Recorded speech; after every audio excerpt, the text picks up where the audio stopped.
Hello people, welcome to the session. I'm Rachita Sachdeva here with the chemistry master teacher and I hope you all are mast and swast. So भाई और बहनों, are you all excited to take up 20 most expected MCQ questions of your paper? तो आप समझ रहे हो, आप लोगों का सेक्शन ए बहुत सॉर्टेड है बिकॉज आप लोग वो सबसे ज़्यादा एक्सपेक्टेड क्वेश्चंस की प्रैक्टिस करने वाले हैं जो आपके हर बार पेपर में पूछे जाते हैं. And you will going to thank me later. जब आप लोग अपना मिड टर्म देकर निकलोगे ना, you will feel like oh हाँ ना, रचिता मैम ने क्वेश्चन डिस्कस करा था, रचिता मैम ने क्वेश्चन बताया था. So yeah do definitely tell me later on, मुझे ज़रूर बताना ये बात. Okay, so without any delay, let's start with 20 most expected questions. Focus भाई और बहनों, because you have to gain 20 out of 20 today. और मुझे चैट बॉक्स में ज़रूर से बताना how many scores you have gained, you have achieved. So let's start with a very motivational dose of the day. Success is the sum of all efforts, repeated day in and day out. Revision boss. Simple सी बात है, जितना revision करोगे you will going to be more confident with the topic. और success तो भाई झक मार के मिलेगी तुम लोगों को. मेहनत करते जाओ, do revise everything on time and हर थोड़े थोड़े टाइम में आपको लगता है कि यार ये कॉन्सेप्ट फेड हो रहा है, तो उसको उठाओ, वापस से एक बार ग्लिम्स लो and keep it. So this is how you will be in touch with your topic of all the subjects. ये हर सब्जेक्ट के लिए मैं आप लोगों के साथ बात कर रही हूँ. So हर सब्जेक्ट के साथ you can try it out and repeat it day in and day out, and success is not far from you. चलिए, on that positive note, moving on to your question number 1. चलिए, identify the basic salt from the following salts. आपको कुछ example दिए हैं, इनमें से आपको basic salt बताना है कौन सा है. सॉल्ट के बारे में आप तब बता पाओगे जब आपको उसके मम्मी पापा के बारे में पता होगा. उसके मम्मी पापा से बच्चे का कैरेक्टर डिसाइड होता है. सॉल्ट बच्चा है, mummy papa parent acid in parent base है. चलिए देखते हैं कैसे निकालेंगे. As you all know, neutralisation reaction में एसिड जब बेस के साथ रिएक्ट होता है, that gives salt and water. Now KCl is a salt. इस KCl को बनाने के लिए कौन सा एसिड चाहिए होगा जिसमें Cl होगा, which is HCl. कौन सा बेस लगा होगा, that will have potassium in it. तो बेस भी बड़ा क्लियर है, which is KOH. अगर आप देखो तो यहाँ पे दोनों ही स्ट्रॉन्ग है, strong acid reacting with strong base. तो KCl is actually a neutral salt. In return इसने आपको न्यूट्रल सॉल्ट दिया है. सो KCl इज न्यूट्रल. NaNO3 किससे बना है? NaNO3 बना है by NaOH, which is a strong base reacting with HNO3 nitric acid again, which is a strong acid. Strong acid strong base मिलकर क्या देंगे? न्यूट्रल बच्चा. सो यहाँ पे जो प्रोडक्ट मिला है, it is again neutral with pH is equals to 7. बात करते हैं अमोनियम क्लोराइड की. अमोनियम क्लोराइड कैसे मिला होगा? जब अमोनियम हाइड्रोक्साइड HCl के साथ रिएक्ट करेगा, यही इसके पेरेंट्स है. Ammonium hydroxide is one of the example of weak base. HCl is an example of a strong acid. जब एक पेरेंट वीक है और दूसरा स्ट्रॉन्ग है, तो स्ट्रॉन्ग वाले के कैरेक्टरिस्टिक्स बच्चे में डोमिनेंट होते हैं, दिखाई देंगे. तो यहाँ पे this particular salt is actually a acidic salt. Nature क्या है? एसिडिक सॉल्ट बोले तो pH लेस देन 7. बचा कौन? Sodium carbonate. सोडियम कार्बोनेट किससे बना है? It is made from NaOH along with H2CO3 which is carbonic acid. Carbonic acid जो हम लोग कोल्ड ड्रिंक्स या सोडा ड्रिंक्स में पीते हैं, which is a weak acid. Obviously ये वीक एसिड है ना. And on the other hand NaOH is a strong base. तो weak acid strong base, strong का कैरेक्टर बच्चे में झलकेगा. So it will be your basic salt. Basic salt means pH will be greater than 7. Ta-da! Yeah? Simple boss. So answer is option B. If you have got the same answer, चक दे फट्टे. Next, Which of the following reaction is an endothermic reaction? Endo बोले तो अंदर, in absorb है ना, therm बोले तो heat. यहाँ पे ऐसा कौन सा रिएक्शन है जो बिना हीट अब्सॉर्ब करे प्रोडक्ट देगा ही नहीं, आगे बढ़ेंगे ही नहीं? Like burning of coal. Burning of coal is actually an example of combustion reaction. और आप लोग ये बात बहुत अच्छे से जानते हो कि combustion reactions are all exothermic reaction. Exo, out, heat is released. Process of respiration, भाई ये तो हम दिन रात करते हैं, माहिर है हम लोग इसके अंदर। What do you feel? खुद से फील करके देख लो। Heat is been, a warmth is been feel on your hand अगर आप exhale करते हो, right? So ये भी exothermic है। This is exo, this is exo. Decomposition of vegetable matter into compost। अगर आप लोगों ने कभी कंपोस्ट घर पे बनाया है तो जिस कंटेनर में कंपोस्ट बनता है उसको अगर आप लिड को हटा के देखो तो जो खुशबू आएगी, आहा, खुशबू के अलावा जो एक भाप सी आती है, जो एक आपको हिंदी में कहते हैं ना भभक सी लगती है, बहुत तेज हीट मुंह पर आती है, that means it is exothermic reaction। तो यहाँ पे भी हीट इवॉल्व हो रहा है। लास्ट बचा कौन? Decomposition of calcium carbonate. Calcium carbonate बोले तो लाइमस्टोन, इसका डिकम्पोजिशन होगा, चूना मिलेगा क्विक लाइम एंड साथ में मिलेगा कार्बन डाइऑक्साइड। सो भाई और बहनों, ये महाशय जी आगे प्रोडक्ट्स नहीं बनाएंगे जब तक इनकी कंडीशन कंप्लीट नहीं होती। और इनकी कंडीशन क्या है? हमें हीट चाहिए, हीट प्रोविजन चाहिए। तो जब तक ये एंडोथर्मिक रिएक्शन नहीं होगी तब तक ये प्रोडक्ट्स नहीं देंगे, डिकम्पोज नहीं होंगे। सो this is your endothermic reaction. In fact जितने भी आपके थर्मल डिकम्पोजिशन रिएक्शंस है ना, वो सब एंडोथर्मिक रिएक्शंस है। So play smart guys. Next question on your screen. The color of solution observed after 30 minutes of placing zinc metal to copper sulfate solution is। क्या चल रहा है बस यहाँ पे? क्या चल रहा है? एक हमने बीकर लिया, ठीक है, कलर ऑफ सोल्यूशन क्या आप ऑब्जर्व करोगे आफ्टर 30 मिनट्स अगर आपने जिंक मेटल को प्लेस करा into a solution of copper sulphate. ठीक है, आपके पास कॉपर सल्फेट का सोल्यूशन है, आपने लिया है जिंक का प्लेट, ठीक है, और आपके पास है 30 मिनट्स। तो क्या आप चीज ऑब्जर्व करोगे यहाँ पे? बताइए क्या लगता है boss? Blue, colourless, dirty green, reddish brown. सबसे पहले रिएक्शन देखो, जिंक कॉपर सल्फेट के साथ क्या रिएक्ट करेगा? येस और no, do let me know in the chat box. क्या ये रिएक्टिविटी पॉसिबल है? बिल्कुल है। जिंक कॉपर को इजीली रिप्लेस कर सकता है क्योंकि जिंक का रिएक्टिविटी कॉपर से बहुत ज्यादा है। तो अभी ये क्या बनाएगा? इसको धक्का मार के जिंक सल्फेट प्लस क्या मिलेगा? कॉपर। कॉपर सल्फेट का ओरिजिनल कलर क्या होता है? Blue, and it will then turn to colorless solution of zinc sulfate. So answer क्या हुआ? Option B. That's your perfect answer. ठीक है, तो जिंक सल्फेट बनते ही that blue color will turn into colorless color. कौन सा रिएक्शन है? Displacement reaction, धक्का मारो reaction. Next question on your screen. So this is a diagrammatic based question. आपको डायग्राम में उसने ऑलमोस्ट सारा इंफॉर्मेशन दिया है। क्वेश्चन क्या पूछ रहा है? Identify the product which represents the solid state in the above reaction. आपको इस पूरे प्रोसेस का प्रोडक्ट बताना है जो कि सॉलिड स्टेट में होना चाहिए। मतलब समझ रहे हो ना, ये कहाँ पर इशारा कर रहा है? ये रिएक्शन इशारा कर रहा है प्रेसिपिटेशन की तरफ।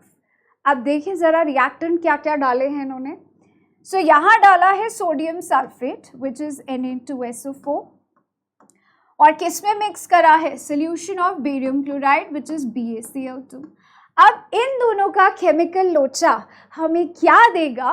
Let's find it out. So let's see the chemical लोचा दैट हैज हैपेंड।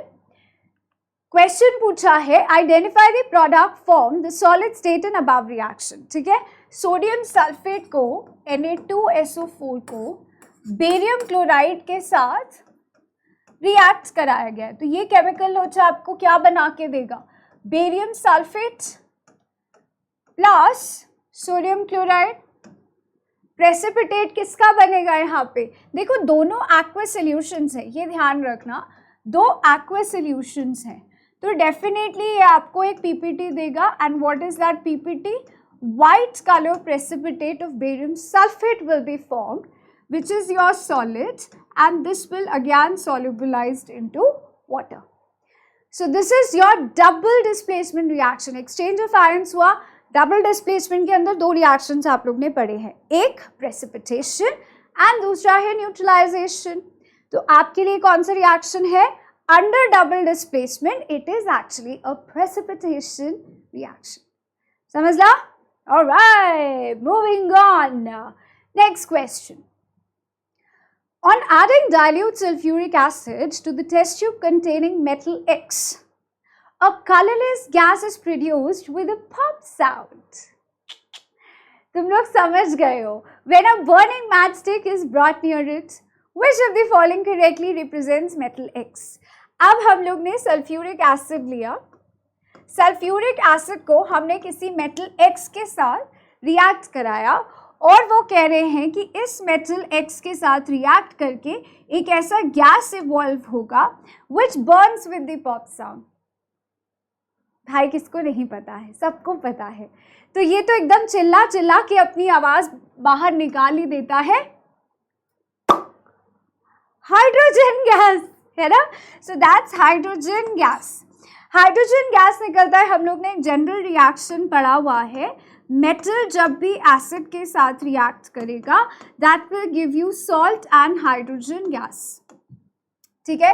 तो ये पॉप साउंड वाला गैस यही है। अब आपके पास एसिड है H2SO4, इस H को रिप्लेस करने के लिए एक ऐसा एक्टिव मेटल होना चाहिए जिसका रिएक्टिविटी हाइड्रोजन से ज्यादा हो, वही एक्टिव मेटल्स कहलाएंगे। तो क्या सल्फर यहाँ पर आएगा, no, it's a non metal ना, तो ये तो वैसे ही पिक्चर से बाहर है, एलिमिनेट मारो इसको। सिल्वर एकदम नीचे आते हैं रिएक्टिविटी सीरीज में, कट। कॉपर हाइड्रोजन से नीचे आते, तो भैया ये नहीं हो पाएगा। बचा कौन, sodium on the top of the game, top of reactivity series, and that will going to displace hydrogen from its position. तो अगर मेटल सोडियम है तो ये तो भाग के इसके साथ रिएक्ट करेगा, सोडियम सल्फेट बनाएगा, along with that hydrogen gases evolve और भर भर के हीट इवॉल्व करेगा। ये भी एक्सोथर्मिक का एग्जाम्पल है, समझ ला? Okay, so option A is your फाटाफाटी आंसर। चलिए guys, congratulations those who have done all 5 questions absolutely correctly, and जिन्होंने मिस्टेक करा है it's okay guys, कोई बात नहीं, कोई गाल नहीं है, बस ये मिस्टेक्स को ध्यान रखना और ये मिस्टेक्स दोबारा नहीं होनी चाहिए। This is how we all grow, है ना। ग्रोथ करनी है तो रिपीट नहीं करेंगे जो भी आप मिस्टेक्स करके आ चुके हैं। Moving on to your next question, an element with atomic number dash will form a basic oxide. घुमा के पूछा है क्वेश्चन, है ना। अभी बेसिक ऑक्साइड कौन होता है, आप लोग अच्छे से पढ़ के आए हो, मेटल ऑक्साइड्स जो होते हैं वो बेसिक ऑक्साइड्स होते हैं, ठीक है। तो जनरली बात कर रहे हैं, एम्फोटेरिक भी होते हैं बट बेसिक तो होते ही होते हैं, ठीक है। तो अब यहाँ पे तुम्हें एक ऐसा एटॉमिक नंबर ढूंढना है जो मेटल का है। 7 एटॉमिक नंबर किसका होता है, नाइट्रोजन का, बचपन में पढ़ के आए हो, ठीक है। 14 किसका एटॉमिक नंबर होता है, जल्दी से चैट बॉक्स में बता दो। 17 is the atomic number for chlorine, 11 is the atomic number of sodium, and 14 अगर आप लोग निकाल चुके हो इट इज फॉर सल्फर। सो भाई और बहनों, 11 हम जानते हैं सोडियम है, सोडियम मेटल है, बाकी क्लोरीन, नाइट्रोजन, सल्फर सब नॉन मेटल हैं। नॉन मेटल से बनने वाले ऑक्साइड्स एसिडिक होते हैं, right, they are not basic, acidic हो सकता है या न्यूट्रल हो सकता है, राइट, लेकिन बेसिक ऑक्साइड मेटल के ऑक्साइड बनाएंगे। तो यहाँ पे नाइट्रोजन क्या बना सकता है, नाइट्रोजन डाइऑक्साइड, यहाँ सल्फर डाइऑक्साइड, एंड सोडियम बनाएगा sodium oxide which is Na2O and it is basic in nature. So आप लोगों को अगर याद हो, for your extra information guys, sodium oxide क्योंकि बेसिक नेचर रखता है तो ये किसी भी बेस के साथ रिएक्शन नहीं देगा। सोचा रिवाइज करा दूं आप लोगों को, यहाँ पे आप लोग गड़बड़ कर जाते हो। सो सोडियम ऑक्साइड और any metal oxide being basic in nature, base के साथ कभी रिएक्ट नहीं करता है, एसिड के साथ कभी रिएक्ट नहीं करेगा। कहाँ पे जुगलबंदी बैठती है बेसिक और एसिड के बीच में। तो अगर सोडियम ऑक्साइड को हम HCl के साथ रिएक्ट कराएं तो ये हमें बड़े प्यार से NaCl देगा और साथ में पानी, हाइड्रोजन नहीं पानी, ठीक है, समझ ला, similar to that of neutralization reaction. So your answer here is none other than 11. Atomic number 11 वाला metal oxide बनाएगा which will be basic in nature, and option D facta answer. Okay, bhai aur behno, moving on to your next question. An element M has 50% of electrons filled in the third shell as in the second shell. The atomic number of M is. To be very honest, आप लोग 9th के अंदर electronic configuration सब पढ़ के आ चुके हो, atomic number पढ़ के आ चुके हो। Still many students have that base weak. Still आज भी काफ़ी लोगों का ये बेस बहुत ज़्यादा वीक होता है। आप लोग को एटॉमिक नंबर्स याद नहीं रहते, आप लोग को इलेक्ट्रॉनिक कॉन्फ़िगरेशंस याद नहीं रहती। Now to solve this question, एक बहुत अच्छा अपॉर्चुनिटी है आप लोगों को कॉन्सेप्ट क्लियर करने के लिए। एक मेटल M है, एलिमेंट M है, जिसका 50% इलेक्ट्रॉन्स फिल्ड है थर्ड शेल में। बोरबरी स्कीम, लग रहा होगा अरे यार ग्रेड 9 की क्लास में बैठे क्या, बोरबरी स्कीम में आप लोग पढ़ के आए थे, KLMN, this is your first shell, this is your second shell, this is your third shell and this is your fourth shell. हम ये बात बहुत अच्छे से जानते हैं कि L शेल में हम लोग 8 इलेक्ट्रॉन से ज़्यादा नहीं भर सकते, K के अंदर हम 2 से ज़्यादा नहीं भर सकते। अब वो ये कह रहा है कि थर्ड शेल के अंदर 50% इलेक्ट्रॉन्स फिल्ड हैं as compared to second. Second shell आपके 8 होंगे ही होंगे, जब तक वो कंप्लीट नहीं होगा आप आगे नहीं पहुंच सकते हो, यू कैन नॉट जंप। तो ये 8 भर के ही आगे निकलोगे, और यहाँ पे 50% 8 का कितना हो गया, 4। कितने एटॉमिक नंबर है, 8 प्लस 2 10, 10 प्लस 4 14, 14 इलेक्ट्रॉन्स। 14 इलेक्ट्रॉन्स बोले तो एटॉमिक नंबर भी तो 14 ही होगा ना भाई। तो what is your answer, option C वाला। क्या रे बॉस, चाकदे फट्टे सब सही चल रहा है, ओके चलिए जी, let's solve some more chemical लोचा। Anita added a drop each of dilute acetic acid and dilute hydrochloric acid on the pH paper and compared the colors. Which of the following is the correct conclusion? So Anita ने काम क्या करा, pH paper के ऊपर dilute acetic acid डाला और dilute hydrochloric acid डाला। ठीक है, ले लेते हैं एक pH पेपर का कलर आपको पता है बहुत लाइट, भाई मैं तो इसी में घूम जाऊंगी। ओके, सो pH पेपर का जो ओरिजिनल कलर होता है वो बहुत लाइट येलो सा होता है, बहुत लाइट येलो। इसके ऊपर जब एसिटिक एसिड का ड्रॉप डाला गया तो कुछ ऑरेंजिश सा कलर आता है वैसे, तो क्योंकि इसका pH होता है लगभग 3 के अराउंड, है ना। तो ये एसिडिक एसिड का सैंपल है, वो भी डाइल्यूट फॉर्म। देन लिया गया हाइड्रोक्लोरिक एसिड, ठीक है, एक ड्रॉप डाला हाइड्रोक्लोरिक एसिड का, HCl का, एक ड्रॉप डाला एसिटिक एसिड का।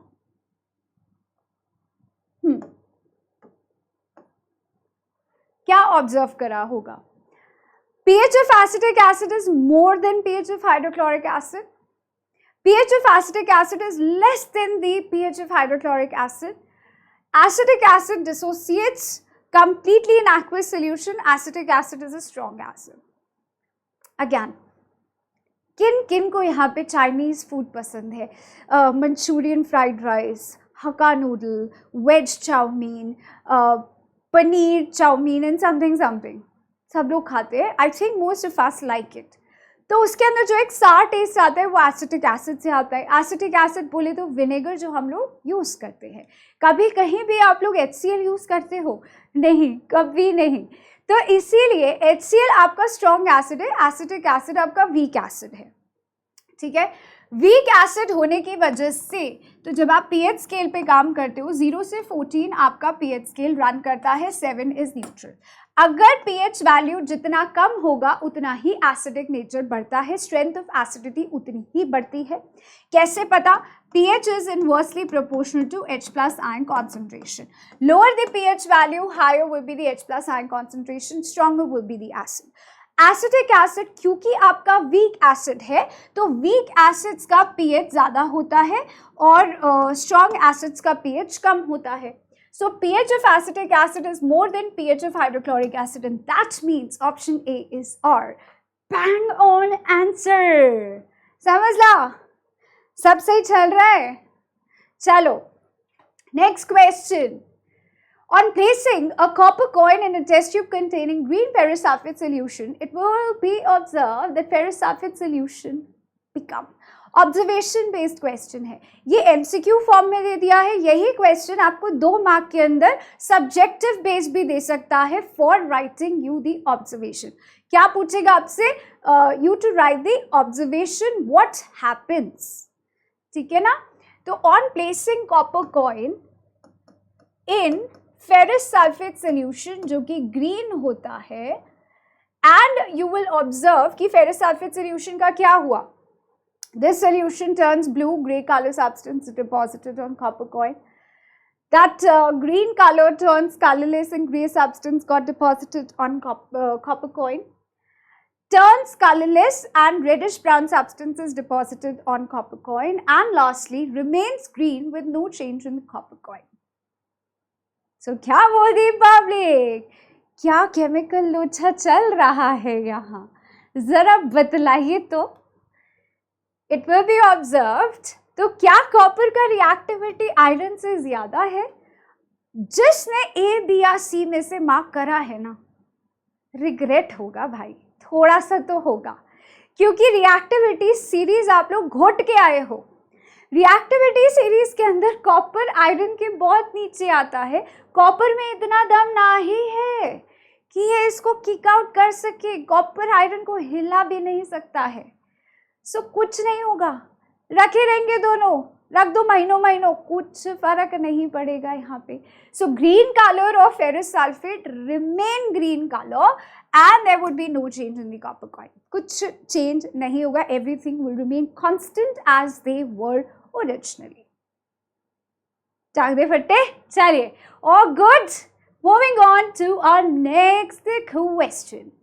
The electronic configuration is found to be 2,4. How many bonds one carbon atom forms in a compound? क्या तुम लोग को वैलेंसी निकालनी नहीं आती है? बचपन से आती है, 9th में पढ़ के आए हो आप लोग. इलेक्ट्रॉनिक कॉन्फ़िगरेशन से वैलेंसी निकालना कितना आसान है. वैलेंसी क्या है? Combining capacity of an atom. Carbon कितने बॉन्ड बना सकता है? 1, 2, 3, 4. 1, 2, 3, 4, 5, 6, 7. चलो बताओ. इलेक्ट्रॉनिक कॉन्फ़िगरेशन ऑब्वियसली 2,4 है. हम कार्बन की बात करें जिसका एटॉमिक नंबर 6 है. बैलेंस इलेक्ट्रॉन्स इसके पास 4 हैं. तो इनकी मार्शल जी की वैलेंसी कितनी होगी? That will be absolutely 4. Carbon 4 bond बनाता है. So answer will be option D. जैसे अब मीथेन का एग्जाम्पल ले लो. अगर कुछ ऐसा याद नहीं आ रहा ना तो एग्जाम्पल उठा के देखो भाई. एग्जाम्पल सब बोलता है. एग्जाम्पल आपके आंसर को वैलिडेट करता है. तो आंसर से पूछो, CH4 में एक कार्बन 4 बॉन्ड बना रहा है हाइड्रोजन के साथ. कंबाइनिंग कैपेसिटी तो होती है ना, बॉन्डिंग कितनी बना रहा है, दैट्स अ कंबाइनिंग कैपेसिटी. तो कार्बन का कंबाइनिंग कैपेसिटी 4 है. किसी भी एटम का वैलेंस या कंबाइनिंग कैपेसिटी कौन डिसाइड करता है? नंबर ऑफ बॉन्ड्स कितने बनाएगा कौन डिसाइड करता है? Valence electron. एक वापस से मैं आप लोगों को बता देती हूँ, रिकॉल करा रही हूँ, बचपन की बात है ये। अगर वैलेंस इलेक्ट्रॉन 1, 2, 3 या 4 होता है तो वैलेंस इलेक्ट्रॉन्स के बराबर होती है। तो यहाँ पे वैलेंस इलेक्ट्रॉन 4 है तो उसकी कंबाइनिंग कैपेसिटी, उसके नंबर ऑफ बॉन्ड बनाने की कैपेबिलिटी बराबर होगी उसके वैलेंस इलेक्ट्रॉन्स के। अगर जैसे कि यहाँ सोडियम पूछ लेता, लेट्स से कार्बन ना देकर यहाँ सोडियम पूछता और पूछता कि उसकी वैलेंसी कितनी है या कितने बॉन्ड्स वो बनाएगा, 1 NaCl। Don't you think so? Sodium का वैलेंस इलेक्ट्रॉन 1 है, उसकी वैलेंसी 1 है, उसकी कंबाइनिंग कैपेसिटी 1 है ना? तो यहाँ पे in that case option D will be your फाटाफाटी answer. That was just a revision of your basic concepts. Next question on your screen. What type of chemical reactions takes place when electricity is passed through sodium chloride solution? अच्छा, अगर मैं आप लोगों को याद दिलाऊं, क्लोर alkali process में क्या धमाका मचाया था? सोडियम क्लोराइड का सॉल्यूशन मतलब नमक, पानी के अंदर नमक का पानी, जिसे हम प्यार से ब्राइन सॉल्यूशन कहते हैं, बड़े फैंसी नेम में। कोई बोल दे नमक का पानी और हम बोले brine solution, how fancy it is, है ना? और इसको हम लोग क्या करते हैं, इलेक्ट्रिसिटी के प्रेजेंस में वी क्रिएट व्हाट, NaOH बनता है, NaOH के साथ क्लोरीन बनता है, हाइड्रोजन बनता है। तो आप लोगों को ये देख के क्या लग रहा है, क्या चल रहा है यहाँ पे? कॉम्बिनेशन है। कॉम्बिनेशन में तो रिएक्टेंट्स कंबाइन होकर एक ही प्रोडक्ट देंगे। डीकॉम्पोजिशन के अंदर एक रिएक्टेंट आपको सेवरल प्रोडक्ट्स देता है। तो ये आपको क्या लग रहा है? डीकॉम्पोजिशन। कौन सा decomposition? Can you be specific? कौन से टाइप का डीकॉम्पोजिशन है? Please be very precise with your answer and do right it in the chat box. कौन से तरह का डीकॉम्पोजिशन है भाई और बहनों? It's electrolytic decomposition reaction. यहाँ झटका दिया है उसने तो वही यहाँ पर भी लगेगा। So it's electrolytic decomposition reaction. Okay, on that positive note, are you all ready for the next question? Ready? Steady? Go. When ferrous sulfate is heated in dry test tube, initial light green color changes to reddish brown color. Colorless gas is evolved and a gas with choking smell is evolved. Which of the following statements are true? What do you think? क्या लगता है? क्या ये 1, 2, 3 तीनों ही correct है? Only 1, 1, 2, 2 and 3? क्या बोल दी public? Ferrous sulphate heat करा हमने ड्राई टेस्ट ट्यूब के अंदर, मतलब हमने डायरेक्टली फेरस सल्फेट को हीट करा, उसमें कुछ पानी वानी नहीं डाला है। इनिशियली लाइट ग्रीन कलर जो था वो चेंज होता है रेडिश ब्राउन कलर में। 2 स्टेप में ये रिएक्शन होती है और वो आपसे सिर्फ एक स्टेप से पूरा आंसर निकलवा रहा है। So let me remind this to you all, धुंधला धुंधला सब याद आएगा। ये होता है ग्रीन विट्रियोल। ग्रीन विट्रियोल को जब हम थर्मली डिकम्पोज करते हैं तो आपके पास डर्टी वाइट कलर आता है और साथ में वाटर ऑफ क्रिस्टलाइजेशन फुर्र हो जाते हैं इन फॉर्म ऑफ वेपर्स। तो ये जो फेरस सल्फेट बना है ये एक्चुअली डर्टी वाइट कलर का हो गया है और इससे पहले आपके पास पेल ग्रीन कलर के ग्रीन विट्रियोल थे, क्रिस्टल्स थे।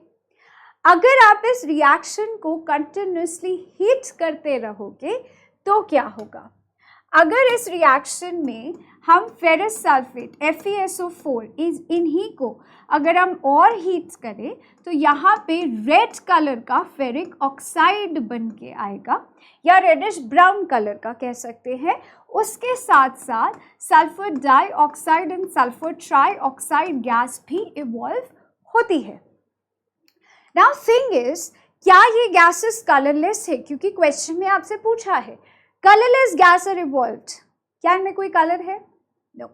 नाइट्रोजन डाइऑक्साइड गैस में कलर होता है which is reddish brown, but यहाँ पे गैसेस कलरलेस है। क्या ये चोकिंग स्मेल होती है? बिल्कुल होती है, लिटरली इतनी choking, you will start coughing. अगर sulphur dioxide, sulphur trioxide gas एकदम से आप इनहेल कर लेते हो तो आपको खांसी आने लगेगी, because you feel really choked. Sulphur burning smell सी होती है इसके अंदर। जब काम करते रहो तो आदत लग जाती है धीरे धीरे, बट हाँ इनिशियली अच्छा नहीं लगता है। Fe2O3 रेड कलर और रेडिश ब्राउन कलर, ठीक है। तो हम लोग किसके बारे में बात करें? Initial light green colour changes to reddish brown, true. Colourless gas evolve होता है, true. Gas is a choking smell, true. So which of the following statements are true? 1, 2 and 3. समझ ला? All good? सबका आंसर करेक्ट है। जहां पे जिसने जोल झाल करा है, रिपीट नहीं करने का है वो मिस्टेक, दैट इज पीरियड, ठीक है। बस मिस्टेक्स रिपीट मत करना। Next question on screen. Write the chemical name of salt used to remove permanent hardness of water. धोते जाओ धोते जाओ धोते जाओ। क्या तुम्हारा साबुन स्लो है क्या? तो बताइए भाई और बहनों, परमानेंट हार्डनेस रिमूव कौन करता है? Who removes permanent hardness of water? Sodium carbonate, decahydrated sodium carbonate, pentahydrated और sodium bicarbonate। थोड़ा सा आपके लिए फॉर्मूलाज लिख देते हैं तो शायद विजुअली कुछ याद आ जाए, है ना। NaHCO3, Na2CO3, Na2CO3 with water of crystallization 5H2, Na2CO3 dot deca means 10, hydrate means water। तो कौन है जो permanent hardness of water remove करता है? And that is none other than your washing soda. Washing soda कौन है? Option A sodium carbonate decahydrated, 10 water of crystallization है। अच्छा मुझे बात बतलाइए, वॉशिंग सोडा और कहाँ काम आता है? Permanent hardness of water remove कर दिया, और क्या काम है इसका? जल्दी से बता दो, चैट बॉक्स में फटाफट से लिख दो क्या क्या काम हो सकते हैं वॉशिंग सोडा के। और चलिए, on that positive note, moving on to our next question. Identify the products formed when 1 ml of dilute hydrochloric acid to 1 grams of sodium metal. ये 1 ml 1 ग्राम कम ज्यादा कर दे तो कोई रिएक्शन पे फर्क पड़ेगा? क्या बोल दी पब्लिक? सो देखो यहाँ पे जो आपको वैल्यूज दिया है वो सिर्फ कंफ्यूज करने के लिए दिया है। इसके पीछे का केमिस्ट्री देखो। केमिस्ट्री क्या है? सोडियम हाइड्रोक्लोरिक एसिड में डालेंगे तो क्या प्रोडक्ट बनेगा? Sodium chloride hydrogen gas, sodium chloride water, only sodium chloride या sodium chloride and chlorine gas. अब उन बच्चों के लिए जिनको कंफ्यूजन होता है कि मैम हमें याद नहीं रहता, उनके लिए एक टिप है, always stick to general reaction. General reaction आपका सहारा है, उसकी हेल्प लो। Please ask for help from general reaction. General reaction आपको बोलता है कि जब भी मेटल एसिड के साथ रिएक्ट होगा तो सॉल्ट और हाइड्रोजन गैस निकलेगा।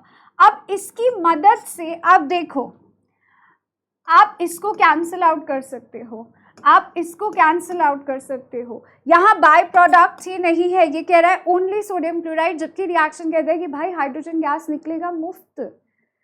तो इस बेसिस पे, सिर्फ जनरल रिएक्शन के बेसिस पे आपने 3 ऑप्शन को डिस्कार्ड कर दिया है, एलिमिनेट कर दिया है। मानो यहाँ पे कुछ और रिएक्टेंट दिया होता, लेट्स से जिसका प्रोडक्ट आपको बनाना नहीं आ रहा होता, तब भी जनरल रिएक्शन आपकी मदद करता क्वेश्चंस के ऑप्शंस को एलिमिनेट करने के लिए। तो please stick to these general reactions. अगर आपको कंफ्यूजन होता है, रिएक्शंस याद नहीं हो रहे हैं, तो जनरल रिएक्शंस की एक लिस्ट बना लो, एक चार्ट बना लो, ठीक है। So metal plus acid give salt and hydrogen gas, sodium HCl देगा and that gives you NaCl plus hydrogen gas, and that makes option A as your perfect answer. समझ लो? Done? Okay, G, moving on to the next one. Assertion reason. मेरे पास कुछ queries आई थी, उसमें मुझे ये बोला गया था कि मैम assertion reason क्वेश्चंस को सॉल्व करना नहीं आता. पहली बात तो आपके CBSE के पेपर पैटर्न का पार्ट है assertion reason क्वेश्चन. आएगा ही आएगा. इसको सॉल्व करने का एक तरीका होता है. क्या तरीका है? Let's discuss. इस टेक्निक को अपनाओगे तो कभी गलती नहीं करोगे, कभी भी गलती नहीं होगी. कैसे करेंगे? अभी आप ए और आर को भूल जाओ, थोड़ी देर के लिए ए और आर को भूल जाओ, सिर्फ स्टेटमेंट पढ़ो और देखो does that statement make any sense to you. क्या ये केमिकली ठीक बात कर रहे हैं? यस और नो, सिर्फ उस पर फोकस करो. Copper sulphate crystals are wet because it contains water of crystallisation. क्या वाटर ऑफ क्रिस्टलाइजेशन की वजह से सॉल्ट कभी वेट होता है? नहीं. यही तो वाटर ऑफ क्रिस्टलाइजेशन का यूएसपी पॉइंट है भाई, यूएसपी है. क्या significance of water of crystallisation होता है? वो तो एक कलर प्रोवाइड करता है कंपाउंड को, सेकेंडली क्रिस्टल स्ट्रक्चर प्रोवाइड करता है. ये सिग्निफिकेंस है वाटर ऑफ क्रिस्टलाइजेशन के. 1 to 2 मार्क का क्वेश्चन है ये आपका. What are the significance of water of crystallisation? It provide colour to a compound and it provide crystal structure to a compound. ये पानी एकदम वेट कुछ नहीं करता है, कुछ मॉइस्ट नहीं करता है. ठीक है, तो टेक्निकली गलत, मतलब सीधा लिखो फॉल्स. तुमने अपना आंसर सॉल्व कर लिया है, दूसरे स्टेटमेंट तक जाने का मौका ही नहीं मिला. एक ट्रू है, दूसरी फॉल्स है, दो फॉल्स तो है नहीं. ठीक है, तो अब यहाँ पे क्वेश्चन का A is true, R is false. A and R are true, A and R are true, A false, R true. मतलब यहाँ पे कोई एक ऐसा ऑप्शन नहीं है जहाँ पे दोनों फॉल्स है. स्मार्ट है भाई, स्मार्ट तरीका है ये. तो अगर आपका A फॉल्स है तो R अपने आप ट्रू होगा. A false, R true, and that makes option D as your answer. Assertion reason को सॉल्व करने का एकमात्र तरीका होता है, आप स्टेटमेंट्स पे ध्यान दो. पहले स्टेटमेंट्स देखो, अगर दोनों सही है फिर एक्सप्लेनेशन की बारी आएगी. एक भी गलत, तुम्हारा काम वहीं खत्म. Isn't it? So यहाँ पे क्या बोला? Water of crystallization of fixed number of water molecules. Absolutely, they are fixed number, definite number of water molecules. Next question on your screen. आज तुम लोग को गदर प्रैक्टिस कराएंगे assertion reason की, गलती नहीं होनी चाहिए. The chemical formula of bleaching powder is CaOCl2. Calcium oxide reacts with chlorine to form bleaching powder. कुछ फिशी है, कुछ झोलझाल है, सब चल रहा है, सब बढ़िया चल रहा है, बाकी सब ठीक, सब चल रहा है. So the chemical formula of bleaching powder is calcium oxychloride. सत्य वचन. अब भी रीजन पे जाना पड़ेगा, है ना. Calcium oxide reacts with chlorine to give you calcium oxychloride. जहाँ तक हमें याद है, it's dry slaked lime. Dry slaked lime, which is calcium hydroxide, जो कि क्लोरीन के साथ रिएक्ट करके आपको कैल्शियम ऑक्सीक्लोराइड देता है और साथ में पानी. So in that case, sorry sir, it's not calcium oxide. चूना मत लगाओ हमको, हमें सब पता है, हम बहुत स्मार्ट है, आप हमें चूना नहीं लगा सकते हैं. This is false. तो आपका A true है and R false, and that makes option C as your fatty answer. चलिए, with that swag, let's do a swagat of our next question. Assertion. Rusting of iron is endothermic in nature. क्या बोल दी public? As the reaction is slow, the release of heat is barely evident. क्या rusting of iron endothermic reaction है? And secondly, as reaction is slow, the release of heat is barely evident. ये बात तो सच है. Rusting of iron अगर आप endothermic बोल दोगे तो ये वाला ऑप्शन गलत हो जाएगा. मतलब ये दोनों ऑप्शंस जो है, दोनों स्टेटमेंट है, ये दोनों बहुत अलग है एक दूसरे से. एक एंडो की बात कर रहा है तो दूसरी तरफ वो एक्सो की बात कर रहा है. आप पहले ये डिसाइड करो कि रस्टिंग ऑफ आयरन एक्सो है कि endo. So let me make this very clear to you guys, it's exo. लेकिन हीट, क्योंकि reaction is very very slow, तो हमें वो हीट पता ही नहीं चलती कब इवॉल्व हो जाती है. That's the reason. आपका रीजन तो ट्रू स्टेटमेंट है, बट असर्शन का स्टेटमेंट एकदम गलत है, and that makes option D as your answer. As a statement देखो तो एक सही एक गलत है. ठीक है. Okay, next question on your screen. Silver bromide decomposition is used in black and white photography. ये भाई वो फिल्टर वाली फोटोग्राफी की बात नहीं कर रहे जो तुम फोनों में लगाते फिरते हो. नो नो नो नो, ये असली ब्लैक एंड वाइट फोटोग्राफी, वो नॉस्टैल्जिया, जब वो रील निकाल के उसको डेवलप होने देते थे, फिर उसका वेट करते थे, फिर वो पिक्चर्स आती थी and whole family sits together to watch those, to see those pictures. ये वो वाले टाइम की बात कर रहा है ना. तो ब्लैक एंड वाइट फोटोग्राफी में क्या सिल्वर ब्रोमाइड का डिकम्पोजिशन होता था. Light provides energy for this exothermic reaction. भाई क्या चल रहा है यहाँ पे. सिल्वर ब्रोमाइड, अगर आप लोगों को याद हो, just like silver chloride undergoes photolytic decomposition reaction. बोले तो सनलाइट के प्रेजेंस में ये हो रहा है ना. And that will decompose to Ag plus Br2. Exo का सवाल ही नहीं है भाई यहाँ पे. First AgBr is used for black and white photography. True, that's true. But whether light provides energy for this exothermic reaction, that's false. Exothermic नहीं है. Light provide कर रहा है energy to decompose. Exo के लिए नहीं. Light provides energy to break down. So that makes option C as your bang on answer. इसी बात पे, इसी खुशी में next question on your screen. Assertion कहता है after whitewashing the walls, a shiny white finish on walls is obtained after 2 to 3 days. Have you observed this ever? कभी आप लोगों के घर में ऐसा आपने ऑब्जर्व करा है? Because I have closely observed this. And literally whitewashing के कुछ दिनों बाद it do show that shiny color. एकदम शाइन सा लश्कारे सा मारता है after 2 to 3 days, which is true. Reason, calcium oxide reacts with carbon dioxide to form calcium hydrogen carbonate, which gives shiny white finish. Calcium oxide मतलब कह रहे हैं कि चूना कार्बन डाइऑक्साइड के साथ रिएक्ट करके कैल्शियम बाइकार्बोनेट बनाता है. भाई ये तो गजबी केमिस्ट्री दिए हैं. हाइड्रोजन दिया नहीं, मिल गया. वाह जी वाह, ये सही है. हमने हाइड्रोजन डाला नहीं, बट हाइड्रोजन आ गया. हाँ. भाई फिर से चूना लगा रहे हैं. हमें नहीं चलेगा. We are smart.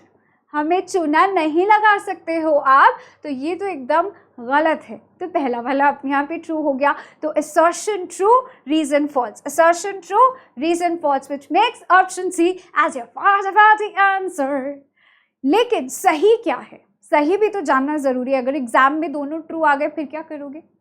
सही ये है कि calcium hydroxide carbon dioxide, air के अंदर जो कार्बन डाइऑक्साइड होती है उसके साथ धीरे धीरे 2-3 दिन में रिएक्ट करके बनाता है कैल्शियम कार्बोनेट. और कैल्शियम कार्बोनेट की वजह से बेसिकली वो जो शाइनी कलर आता है वो कैल्शियम कार्बोनेट की वजह से आता है. समझ ला? Okay. So that makes option C as your answer. On that positive note, next question.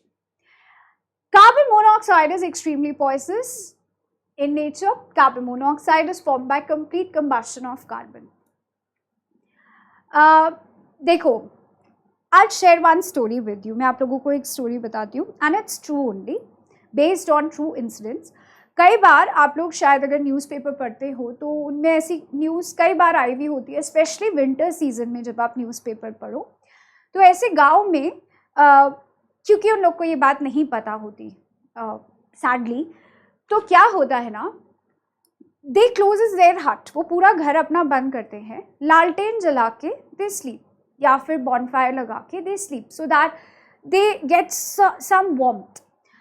Problem ये है कि अगले दिन कई बार वो लोग उठते ही नहीं हैं, they die during sleep. Why is that so? ऐसा क्यों होता है? क्योंकि जब कंबशन हो रहा था, there is no sufficient amount of oxygen. एक तो बंद है, रात को जलते जलते इनसफिशिएंट बर्निंग होने लगी। इनसफिशिएंट बर्निंग कब होती है? जब इनसफिशिएंट सप्लाई ऑफ ऑक्सीजन होता है। इनसफिशिएंट सप्लाई ऑफ ऑक्सीजन हुआ क्योंकि वो कमरा बंद था, एंड जो कंबशन हुआ वो इनकम्प्लीट हुआ। इनकम्प्लीट कंबशन की वजह से कार्बन डाइऑक्साइड ना निकल के कार्बन मोनोऑक्साइड निकलता है, और कार्बन मोनोऑक्साइड धीरे धीरे जब हम इनहेल करते हैं वो हमारे हीमोग्लोबिन के साथ बॉन्ड बना लेता है, and that makes carboxy haemoglobin. Normally haemoglobin का काम क्या होता है? आइडियली वो ऑक्सीजन को कैरी करता है to different parts of the body and that gives you energy. But पंगा ये होता है कि हीमोग्लोबिन से कार्बन मोनोऑक्साइड का जो बॉन्डिंग है वो 300 टाइम्स स्ट्रॉन्गर होता है देन ऑक्सीजन। तो जब कार्बन मोनोऑक्साइड आता है बॉडी के अंदर तो वो ऑक्सीजन को पीछे छोड़ देता है, and instead of that carboxyhaemoglobin बनता है which is been circulated to different parts of your body. और जब दूसरे ऑर्गन्स में ऑक्सीजन पहुंच ही नहीं रही है, they start failing slowly and gradually, वो धीरे धीरे फेल होने लगते हैं। Now the major issue is कि इंसान को पता ही नहीं चलता कि कार्बन मोनोऑक्साइड गैस रिलीज हुई है, because it's colourless, it is odourless, ना उसमें खुशबू है ना उसमें कोई कलर होता है। So that is the reason of such incidents. और ये इंसिडेंट्स बहुत कॉमन होते हैं न्यूज़पेपर में विंटर सीजन में। Sadly, people are not aware about it. So, carbon monoxide is formed because of complete combustion. That's a false statement, guys. It is because of incomplete combustion. ठीक है, तो ये false हुआ, तो आपका assertion अपने आप ही true हुआ, which is absolutely right. ये आप लोग जानते हो कि carbon monoxide is absolutely a poisonous gas. आप ये भी समझ गए हो क्यों पॉइजनस होती है, क्योंकि वो हीमोग्लोबिन के साथ अटैच करती है, ऑक्सीजन से 300 टाइम्स ज़्यादा स्ट्रॉन्ग बॉन्ड शो करती है, एफिनिटी उनकी ज़्यादा स्ट्रॉन्ग होती है, that's the reason. Okay guys, so this is your homework question and I am assuming from my smart people out there कि आप लोग इसका आंसर मुझे देकर जाओगे चैट बॉक्स में। So I be waiting for that. Select the oxidising agent from this following reaction. So that's it from my side guys. Do not forget to press the bell icon so that I can bring you more information about your sessions, about your midterm revisions, as well as आगे अभी हम लोग full syllabus भी लाएंगे, carbon and its compound भी लाएंगे. So there is more to go. बहुत कुछ बाकी है achieve करने के लिए, isn't it? So you can always join me on my Insta channel as well as on my Telegram channel also to get more informational videos and fun videos also. So subscribe, share and comment. That was it from my side guys. This is me Rashida Sachdeva signing off. Thank you. Have a nice time. Stay safe, stay happy always. And फिर मिलेंगे चलते चलते in our next session. Bye, take care and all the best.